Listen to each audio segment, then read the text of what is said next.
Do you love God?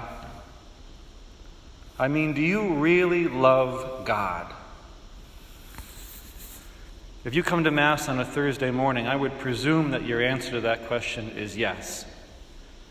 If it is, then my next question for you would be this: exactly how much do you love God? You say you love Him. How much do you love God? Well, there's a simple way to find the answer to that question. You're not going to like it, but my job is to teach the fullness of the gospel, right? So I got to tell you.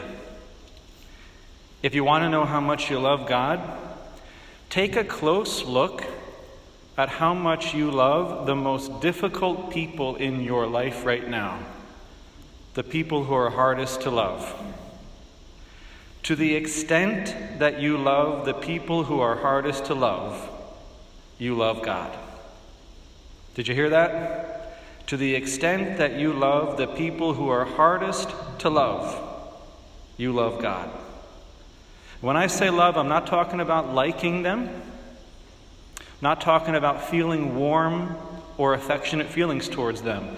Oftentimes, we don't have any control over the feelings we feel towards other people. I'm talking about loving them, which means willing their good, being respectful towards them, doing acts of kindness for them when you come into contact with them, being ready to forgive them personally if they come to you asking for forgiveness, willing their good, loving them. You only love God to the extent that you love the people who are hardest to love in your life. One of the greatest novels of all time, perhaps the greatest novel of all time, is a book called The Brothers Karamazov by the Russian author Dostoevsky. If you want to read it, you're going to need a lot of time. Look how thick this book is, but it's worth the read. And there's a character in this book who loves humanity, but he hates human beings. He loves mankind in general, but he can't stand being around men. And I want you to listen to the confession that this man makes. He says, "I love mankind, but I'm amazed at myself. The more I love mankind in general, the less I love people in particular. That is, individually, as separate persons. In my dreams, I often went so far as to think passionately of serving mankind, and I would really have gone to the cross for people if it were somehow suddenly necessary. And yet I am incapable of living in the same room with anyone even for 2 days. As soon as someone is there close to me, his personality oppresses my self-esteem and restricts my freedom.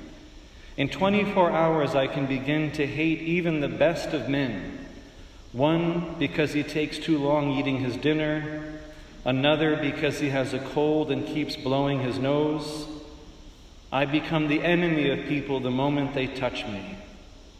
On the other hand, it has always happened that the more I hate people individually, the more ardent becomes my love for humanity as a whole." And of course, the great irony of the whole thing is you can't love humanity if you don't love the actual humans in your life. And if we take that one step further as believers, you can't love God if you don't love the people in your life, especially the ones who are hardest for you to love. In our scripture today, from chapter 4 of the first letter of St. John says this: "If anyone says, 'I love God,' but hates his brother, he is a liar. For whoever does not love a brother whom he has seen cannot love God whom he has seen." You can't love God who you don't see if you don't love the people whom you do see. And the saints all understood this. The saints measured their love for God by their love for other people, especially the people who were the most difficult.